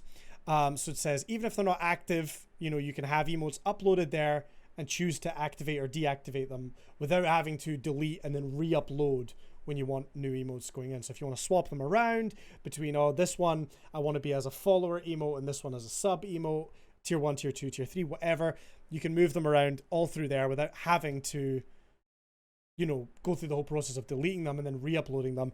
I don't know exactly what this current situation is on getting emotes approved. It used to be they had to be manually approved by Twitch, and sometimes it would take weeks. I think now there is a way where if you've been affiliate for a certain amount of time, I think 2 months. I think you have to, if you're affiliate for 2 months, they don't have to. I think almost immediate now. It's almost immediate, but I think that for your first emote or couple emotes submitted, if you've never had one on the channel or on the platform before, I think there's still the initial vetting. But then after you've gone past that, you can just put up wherever you want. And then it's just down to whether or not someone reports you for like inappropriate content. Yeah. So having the library is fantastic. I mean, I was saying earlier in my stream that like old emotes that I had, when I deleted them and then uploaded new ones, those are just gone because I don't have the original files anymore. Whether they were on a hard drive that got wiped or whatever, or an old PC, they're gone. So that won't really be an issue anymore. It doesn't say if there's like a cap to how many you can have in your library, but in theory now, if you want to get rid of an emote, you don't have to just delete it forever. You can have it uploaded there and put it back in anytime you want. I'll give people a quick tip. If you currently have emotes for your channel, you have new ones commissioned, and you're in the position of, say, Condi was, where like he had them uploaded at one point in time, but he doesn't have the original files anymore. Do this. Go to twitchemotes.com. You can search for your own channel. You can actually search for anyone's channel. And effectively, what twitchemotes.com is it pulls the API live on the fly for usage for global emotes, but also you can see everyone's emote for any live channel at all, or any extant channel. It doesn't have to be, they don't have to be like live on stream. So if you went there and typed in your own channel, the cool thing is that you can see all of your emotes. If you click the emote, it'll give you a prompt saying like, you cannot download these if you do not own them, but you can still download them. Just it's a little warning. A warning, yeah. But like basically don't break copyright. But what it does is it shows you the sizes. So for example, it'll show you the like, was it like 52 by 52, 112 by 112, the whatever the dimensions are, the basically the small, medium, and large. You can find those emotes there. And literally click any of them. It can be one that is specific to Twitch, that is a global Twitch one for the platform. It could be for a streamer. So if you don't have your original files anymore, it will give you the ping files that are stored with Twitch. So they shouldn't be lacking in quality. They should be exactly what you would see on Twitch. You just need to make sure you download the small, medium, and large. That way you have them. So yeah, if for whatever reason the artist you commissioned doesn't have copies anymore, and maybe you've lost your old computer or something, you can still get them back. Sure. The other thing is worth mentioning as well is viewers will have the option to turn off animated emotes if they are, you know, maybe sensitive to, you know, flashing lights, or they're just don't want to see it clogging up the Twitch chat. You can choose to turn off animations, and the emotes will just show as static as they currently are. Yeah, it'll be like the first frame, whatever the first frame in the animation is. Yeah, but that's on the viewer side rather than on the streamer side. It'll just be a case of, you know, globally on the site, I don't want to see that. You can turn it off. So I just thought that was kind of a nice inclusion as well, just to be sure. But yeah, I mean, I think it's fantastic. The follower emotes hopefully is, you know, an incentive for people to want to follow a channel and you know, just give us more emotes. That's always a good thing. I don't know how partners are going to be kind of reacting to it, because I think right now the big main difference, I mean, obviously back in the day before affiliate existed, it was partner was monetized and non-partner wasn't monetized. That was it. Nowadays there's a lot less difference between, you know, an affiliate and a partner. And one of the big things is emote slots. You know, partners obviously have a lot more emotes that they can have for their channel.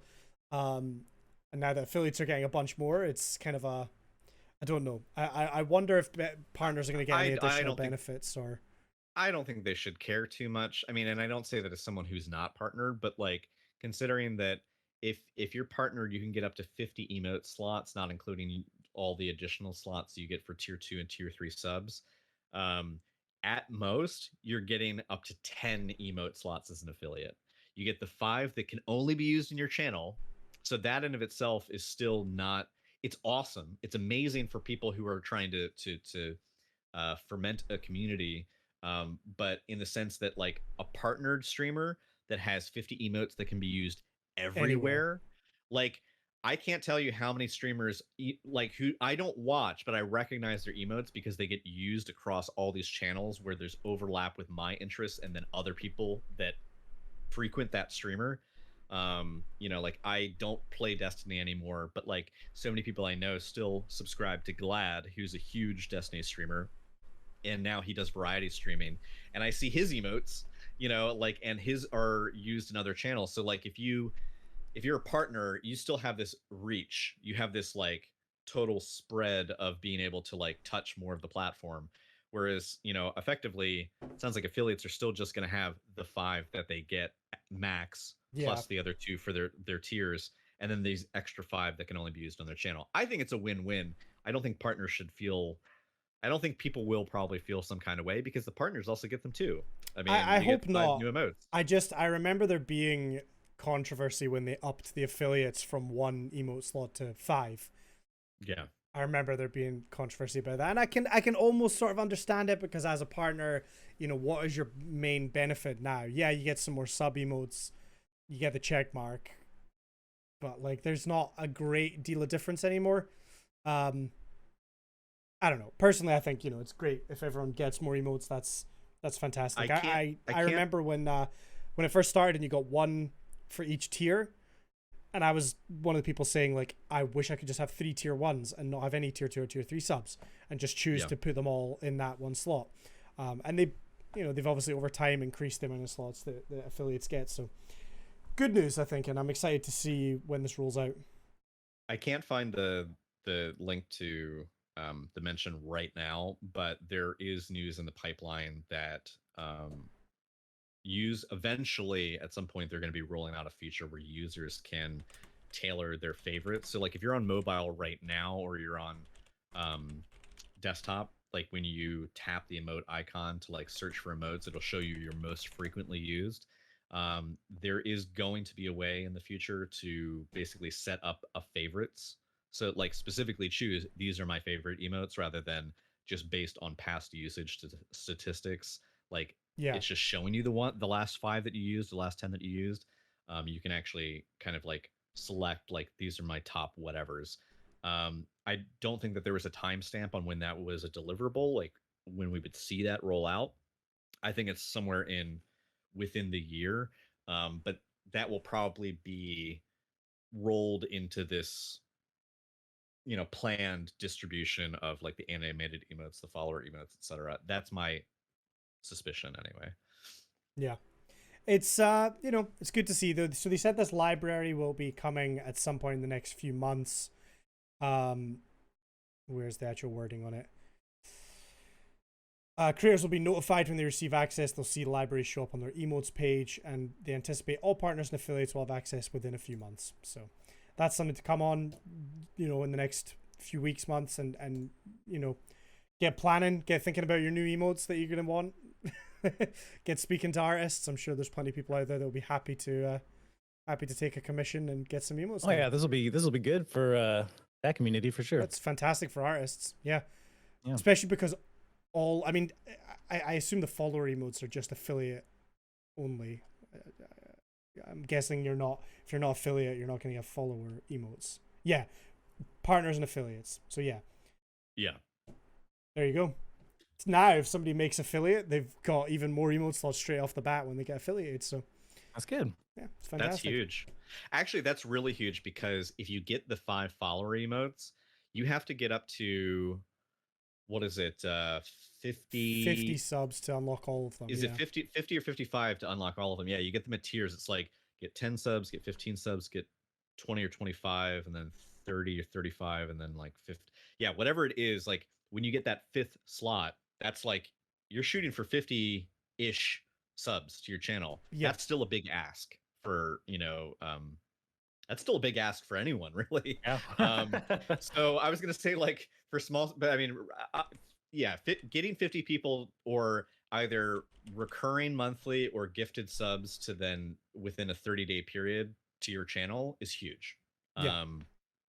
So getting those unlocked is massive, and getting 5 straight off the bat just that you can use in your channel is huge. I mean, that's going to be monumental, I think, for everyone all the way around, new affiliates or old affiliates alike. Yeah. Any tips for coming up with emotes off the top of our head? Well, if you're not sure and you now need to come up with 5 new emotes. So I do actually. I'm going to refer back actually to that website. If you go to twitchemotes.com, just look at some of the trending emotes. That's one thing that you can do. You can see what the top 10 emotes are used daily. Those are maybe not indicative of like some great ideas because a lot of them are going to be global emotes for the platform, since you've got a lot of people who use Twitch who may not actually be subbed to a channel. And just as a viewer, they're only going to have access to the ones that are global for the platform. However, I will say you can go further down and you can just search for streamers you like. So if there's someone big that you like, if you like XQC or if you like, Nega Oryx, or if you like, you know, whomever it is, just search them up. And if you search their channel, it will show you everything they have. You'll also see a lot of common themes. You'll have a lot of like a sip emote where you have like a little character, like sipping on a juice box, or a character like Love snuggled up emote. in a blanket. Yeah, a heart emote, or like a wave or a goodbye. Like there's there tend to be recurring themes in terms of the sentiment that emotes are meant to convey. Honestly, picking five that are kind of like hitting on those themes. Lurks are a good one. You have a character just kind of like peeking in. Um, think about what you as a viewer like to use the most. Don't think about it like from necessarily like, I am the creator, I'm making emotes for my channel, what do I want to see? Honestly, think about what you use as a viewer. If you go into a chat and you typically use like a wave emote, like "Hey guys," or like "Bye guys," like, then maybe that's what you should be making. Like, make the things that you would want to use, and make the things that you are using, or the things that you're seeing regularly, because those are probably going to be a safe shout. You could make something off the wall that's original, that like is very um uncommon, or unique, and that might blow up and be amazing, but it also just may not have the utility, if it's like can't be applied. I think the best emotes are the ones that are ambiguous. They Yeah. can be applied to lots of the things. Like, one of my favorite emotes is Condi's emote, which is like him kind of giving side eye, like sipping tea, and it's like it can kind of be like you just said something snarky, sip tea, or you can kind of just be like, you're passively like observing something, you sip tea, like it's just the context can shift, and so emotes that are ambiguous are fantastic. I think also animals are a good shout. Anything cute, honestly, like if it's adorable, um or if it's lewd. Humps has a emote where it's just him making with his tongue out, like blushing, like making a gasm face, and um people love that one. I do. It's one of my Yeah. favorite ones. So it's just like, what do you want? Is your channel about like cuteness? Is it about community engagement? If it's about community engagement, maybe you make stuff that is about like hellos, goodbyes, hugs, a love emote, that kind of Yeah. thing. Is it about like, shock and awe? Maybe make it like risque, kind of funny. Speak to your community, see what they want, Yeah. and honestly give thought to how to make the most of the follower only ones, because you want to think, if you're thinking it from this is the way I'm thinking about it, like if you're thinking of your stream as like a business and you're trying to promote, you're going to want to put some good stuff out there in your follower only emotes so that people are going to maybe want to follow, get those emotes, and then maybe might want to stick around to the channel. Also, maybe because those emotes can only be used in your own channel, that's where you can really go like super specific with them, right? Like I used to have an emote that was just mint chocolate ice cream. It's just a tub of mint chocolate ice cream, because there's a meme in my channel one. because I hate mint chocolate. It's disgusting, and if you drink it, eat it, sorry, there's something wrong with you. But You wait long enough, you can drink it. yeah, I guess. But like that was an emote that wasn't really usable anywhere else on Twitch. It wasn't really usable in any other channel. And frankly, it wasn't even really that usable in my channel. But like, I use it all the time, dude. people still ask me to bring it back, and I can't. It's You didn't gone. put it back. I used it as like, because it was mint. You know what I mean? Like that play was mint, and I'd always drop that shit in there. I guess so. I That's never why I really thought of liked it it. that way. But like, maybe then if these emotes are only usable in your channel, you could make them hyper specific to your channel. If you've got any in jokes, any private part of your community has this meme running, then that's the Blood perfect Blood place emote to that put them. came out exactly from Warzone, from us playing Warzone and wanting to get the Blood Bloods. Absolutely, that is a perfect opportunity to get them in there. Like Grog, like you need to have like a Griselda emote, that's for your fuck, followers. Work on that. Yeah. The stuff that maybe doesn't make sense in other channels, but it doesn't matter because it doesn't exist in other channels. It's just in your community. That's the perfect place to put those kind of ones. So Yeah. think about it that way when you're getting these emotes planned. Do you have anything else to go through? I mean, it's been a long one today. I don't have anything else to add on top of what we've covered, but there is one thing I wanted to mention, which is more just a funny observation than anything else. So apparently, towards the beginning of last week, somebody in their infinite wisdom, I guess maybe they were maybe they work for Twitch, or maybe they were a friend with somebody who worked for Twitch, but there was a code for Amazon that got tweeted out and retweeted and retweeted and retweeted. And basically it was a 99% off code for any Twitch related merchandise through Amazon.com. Shut Oh, up. Did it shit. work? Yes, it Oh, did no work. shit. It did work. And I didn't like score anything. But if you were ever to go on Amazon.com, they have like Twitch branded hoodies and water bottles, and like I'm actually coincidentally I'm wearing a shirt from last year from their Pride thing. But basically all of their stuff on there, there was a code that took off 99%, and yeah, somebody retweeted that. I guess it was probably something that was only designed to be given to a collaborator, or as like a thank you to like a collaborator with the channel. So funny. Or with the platform, and then somebody didn't put a limit on the redemptions, so all of the stock of all of the Twitch stuff on Amazon is basically gone right now. So whoopsie. It's pretty funny. I wish I'd got on top of that, man. That's so annoying. You should have I missed immediately out. messaged me. I would have 100% used that. All right, well, yeah, I think that's about it for this week. It's been a long episode. Considering we had no real plan going into this, we've kind of managed to somehow just bullshit our way through 2 hours. Grog, where can everyone find you, and what have you got coming up this week? People can find me on Twitch at twitch.tv/grogmode. You can find me on Twitter, TikTok, Instagram, and other platforms at gamer_grog. I'm going to be streaming tomorrow. I took this past week off, but I'm looking forward to getting back to it. Just back to the grind tomorrow. Oh, yeah. And this week, probably going to be doing... Well, we'll be doing some No Man's Sky because new content just dropped for that. We'll be doing Apex for sure. We might start Subnautica. And the other stuff waiting in the wings is Resident Evil 8. I did Resident Evil 7 and I did the DLC for that. I did like play a little bit of Biomutant, but I'm not sure if that's one I'm going to keep playing on stream. It just like I liked it, but it wasn't clicking with me exactly. So yeah, I think Subnautica looks super good. I have not played the new one, so we would be starting with the old one. So yeah, maybe some shooters, some open world exploration, and maybe a little bit of horror. And then Lauren and I, if she's feeling better, we'll play Little Nightmares 2 on Saturday. Heck yeah.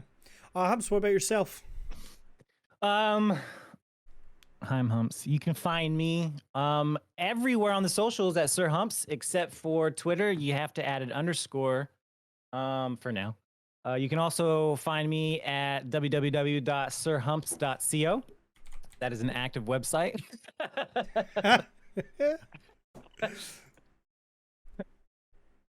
What? I did something with his babies. I don't know. Anyway, my wife's been gone all this week. My wife. She'll be back later on next week. So I want to stream. I don't with the boy here. You know, it's hard to like get into really focusing on a stream. But one thing that we have been talking about in Discord and Twitters and other places is I just recently got a big ass outdoor griddle, and so we're thinking maybe in a burger cooking stream here next week. Maybe I'll do that because I can do that with the boy, you know. So I wanted to do it this week, but honestly the weather here has been great for my grass. Rainy every single day, but as for just like hanging out and cooking food, not so much. But yeah, when I do get back on the stream though, when my wife gets back, we'll be hitting up that Destiny 2 pretty hard because that's what I do, whether Condi likes it or not. Yeah, I don't think I'll be doing too much more Destiny. Although we were thinking about maybe trying to get a raid together this week if you're down. Yeah, we need to get Kat through that anyway. Yeah. All right, well, and yeah, you can find me everywhere. CondiFly, Twitter, YouTube, Twitch, TikTok, all that good stuff. I don't know what I'm going to be doing this week. I'm going to try my best to really come up with some more interesting stuff to do on stream. I am going to be I'm going to be continuing It Takes Two with my good friend Pigeon on Wednesday, I believe.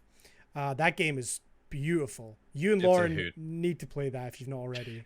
I've very sparingly. I've had it in my periphery, but I've tried not to spoil things for myself. But Yeah. I was watching previous guest of the show, Hi Selena. She's a partnered streamer. She was playing with someone else, and they were doing it together, and they had like both their cameras up over each of their half of the screen, and it not only does the gameplay look really fun, but there's huge potential for banter, if for people either doing couch co-op if you're playing together, and or for streamers playing together. And I watched you and Pidge do a little bit of it, and it was funny watching you sabotage each other just Oh my because you god, I need could. to go back and clip some of those moments. Yes, you do. Yeah, yeah. It's good. It's a good time. I'm looking forward to doing it with Lauren. I think it'll be really fun. And Yeah. it seems like it's very accessible because it looks like it's just as good on controller as it is on mouse and keyboard.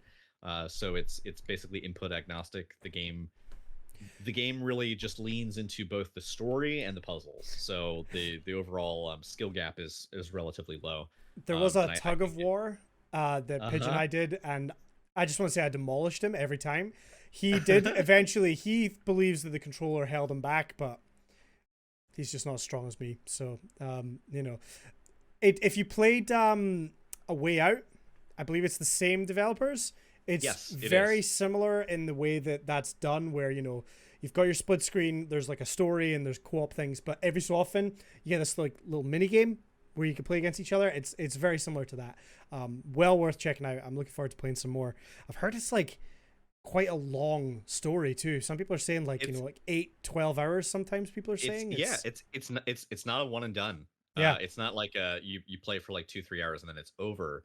Like, this is, if you're gonna sit down and play with somebody, know that this is probably gonna be like a 3-stream scenario, depending on how long your streams are.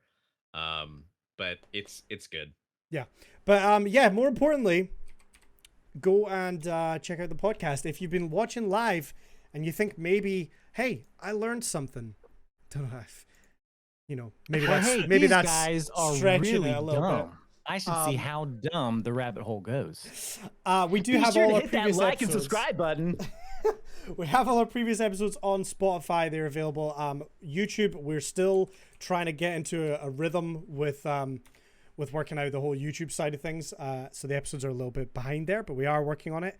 And if you're listening on any of the audio platforms, we do this live on Twitch every Sunday, most Sundays.